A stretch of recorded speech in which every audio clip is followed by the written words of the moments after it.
خوب اعوذ باللہ من الشیطان الرجیم بسم اللہ الرحمن الرحیم الحمد للہ رب العالمین وصلی اللہ علی محمد وآلہ الطاہرین اللہم صلی علی محمد وآل محمد. پیش گفتار.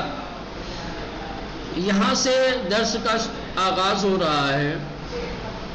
قبل از اصل مطالب مقدمہ کچھ اہم باتیں ذکر کرنا چاہتے ہیں. پیش گفتار میں سب سے پہلے سنت کیا چیز ہے، سنت کے کیا معنی ہیں، سنت کا کیا مقام ہے دین کے اندر، اس کو بیان کر رہے ہیں. جیسا کہ آپ جانتے ہیں لغت میں سنت کے معنی ہیں سخن، گفتگو، بات، قول. ٹھیک، یہ لغوی اعتبار سے ہے. لیکن اصطلاح میں سنت کہا جاتا ہے سخن معصوم، فعل معصوم اور تقریر معصوم.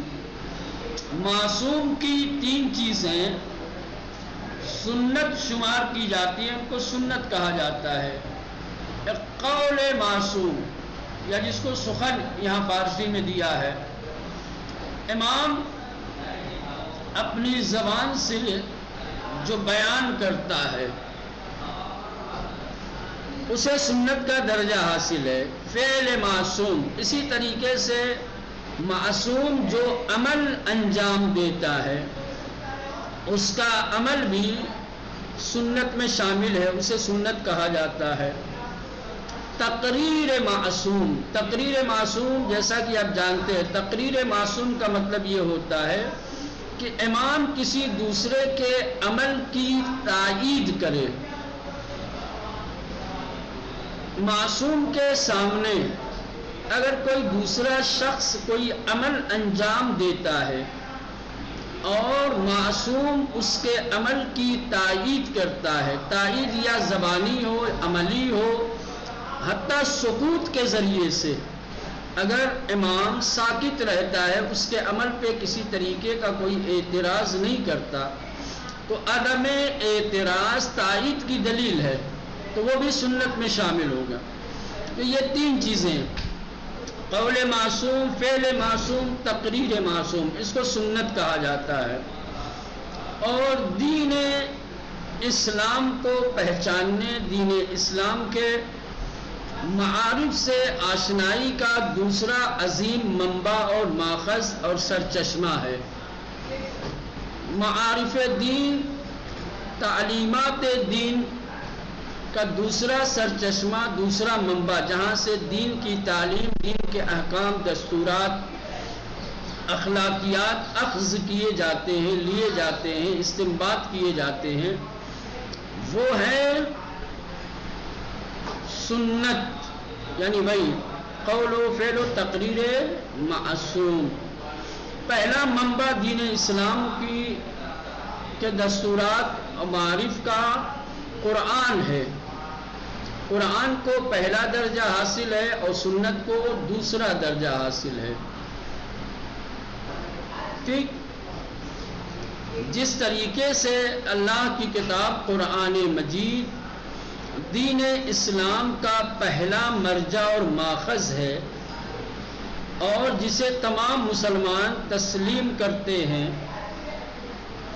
جس پر اعتقاد رکھتے ہیں، سنت معصوم دوسرا منبع اور ماخذ ہے دین اسلام کا تمام مسلمین کے نزدیک. اس میں کسی کو اختلاف نہیں ہے. سنت معصوم کو اسلامی فرقوں میں سے ہر فرقہ دین کا دوسرا منبع اور سرچشمہ تسلیم کرتا ہے. سنت بمعنی سخن، سنت کے معنی ہے سخن، گفتگو، کلام، فعل یعنی عمل، تقریر یعنی تائید معصوم. دومین منبع برائے شناخت دین است.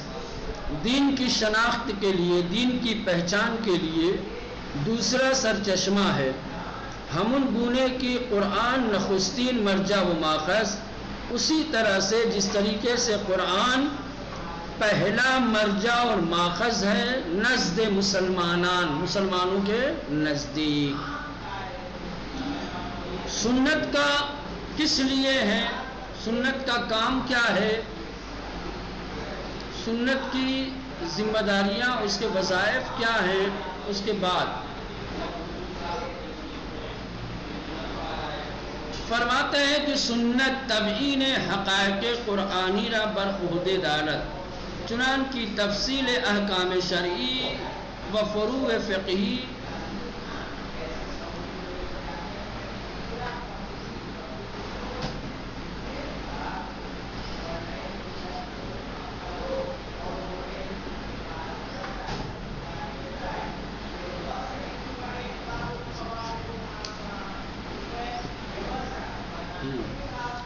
کہہ رہے ہیں کہ سنت حقائق قرآنی کو واضح اور روشن کرنے کے لیے ہے۔ سنت کا کام ہے کہ قرآنی حقائق کو، قرآنی مطالب کو واضح اور روشن کرے۔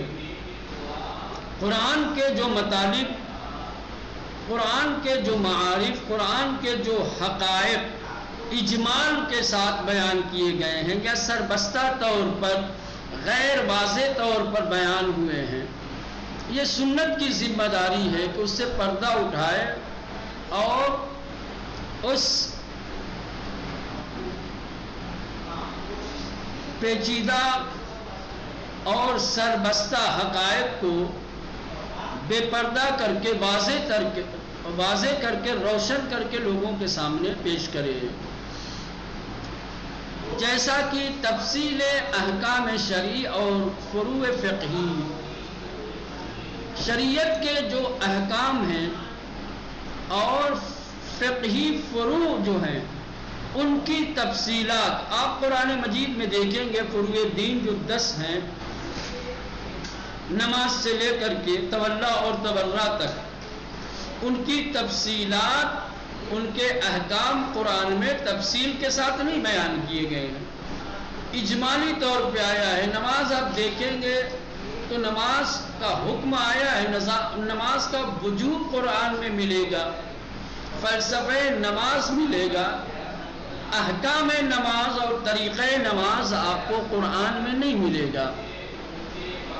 قرآن نے نماز کو واجب قرار دیا ہے، قرآن سے وجوب نماز کا اثبات کیا جا سکتا ہے، لیکن قرآن سے نماز کے احکام، نماز کے تفصیلی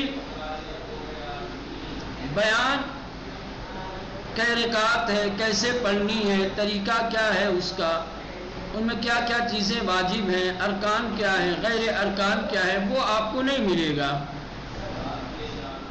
یہ ذمہ داری سنت کی ہے۔ معصوم قرآن کے تمام تفصیلی مسائل کو بیان کرے گا، یعنی قرآن کے اسی اجمالی مسائل کو تفصیل کے ذریعے سے بیان کرے گا۔ سنت واضح کرے گی کہ نماز صبح کی کتنی رکعت ہے، ظہر کی کتنی رکعت ہے، نماز میں واجبات کیا ہیں، مستحبات کیا ہیں۔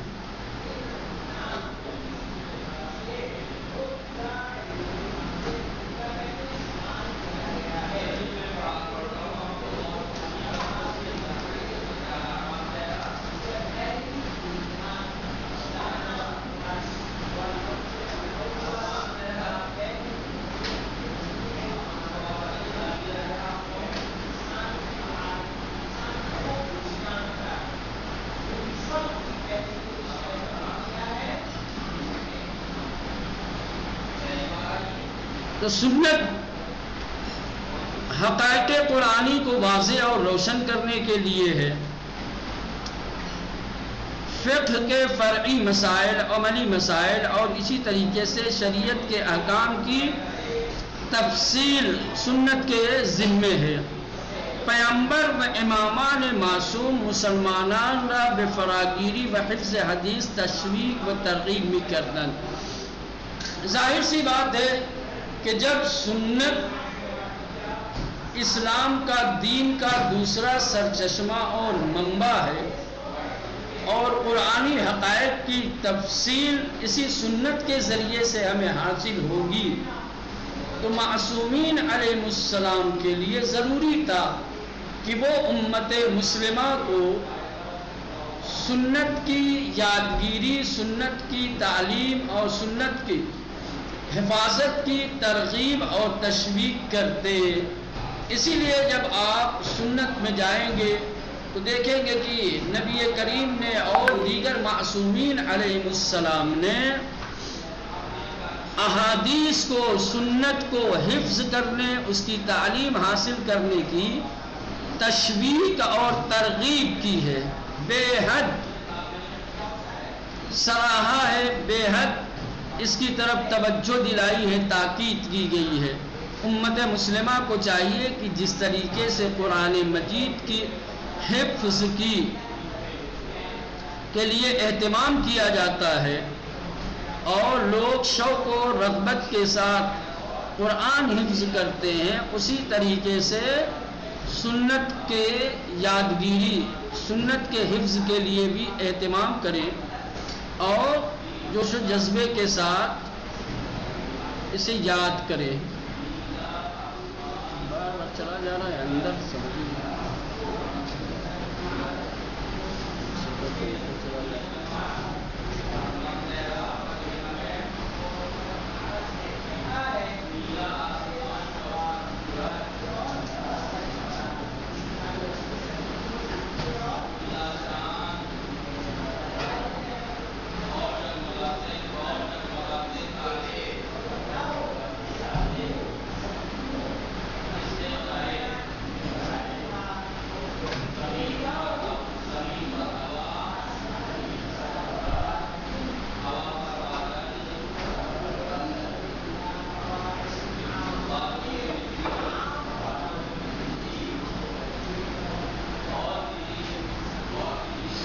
درس و خنان پیغمبر و ائمہ ترغیب و تشویق نسبت پہ حدیث بسیار کہنے نبی کریم کے ارشاد گرامی میں، پیغمبر اسلام کے اقوال میں اور ائمہ معصومین علیہ السلام کے ارشادات جب آپ دیکھیں گے تو اس میں حدیث کی بنسبت، حدیث کے سلسلے میں بے حد ترغیب و تشویق نظر آئے گی۔ نبی کریم اور ائمہ معصومین نے لوگوں کو حفظ حدیث کی طرف راغب کیا ہے، اس کی تشویق کی ہے۔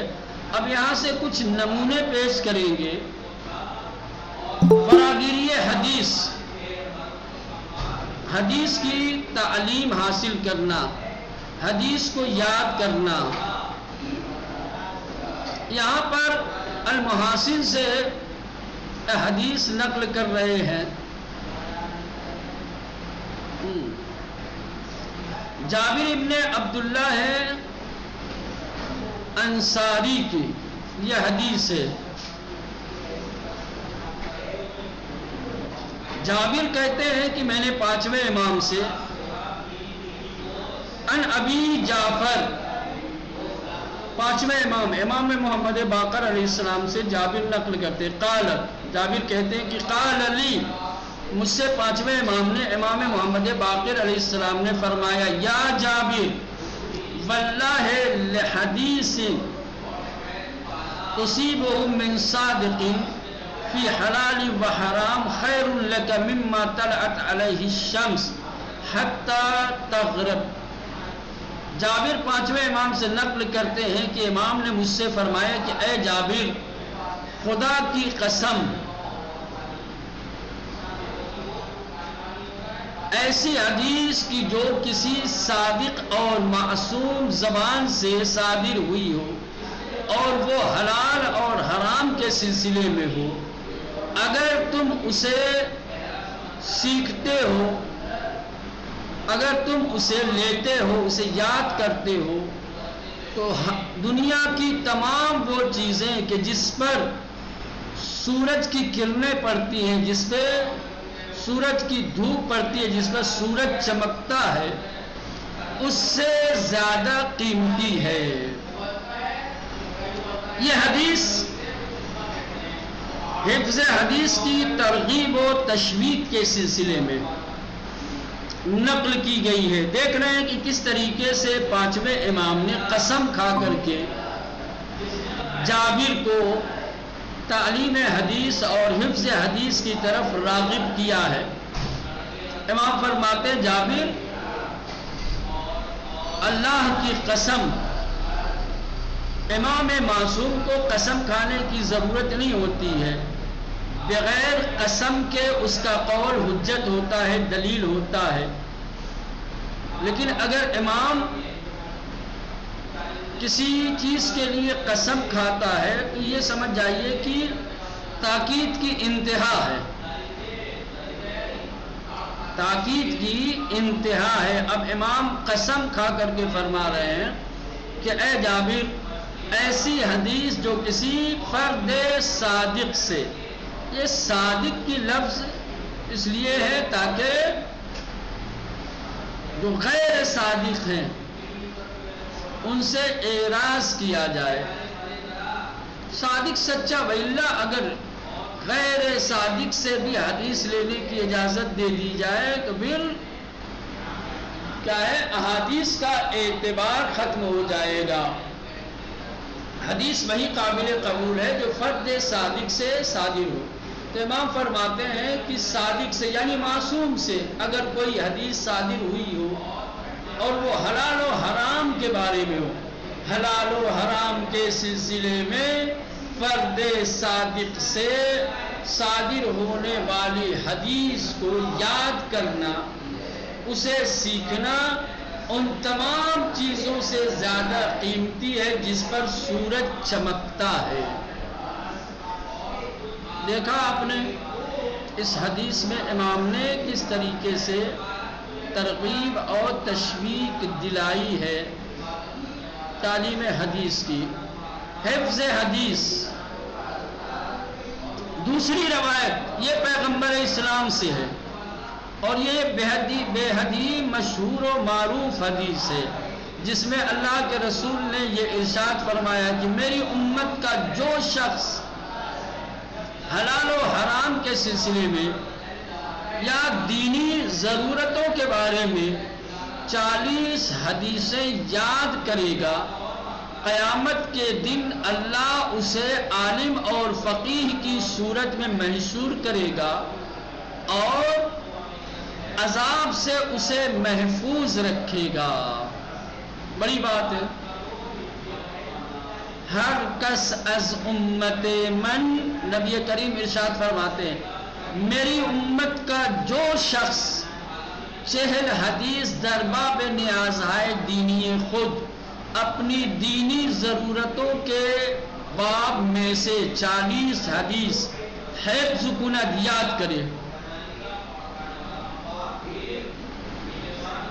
دینی ضرورت یعنی بھائی حلال و حرام کے سلسلے میں اگر کوئی شخص 40 حدیثیں یاد کرتا ہے، وہاں سیکھنے کی بات تھی، یہاں یاد کرنے کی بات ہے، تو نتیجہ کیا ہوگا؟ خدا بند در روز قیامت اللہ تعالی قیامت کے دن پورا اسے یعنی حدیث کو حفظ کرنے والے کو عالمی فقیہ گرداند، عالم فقیہ کی صورت میں محشور کرے گا، اٹھائے گا۔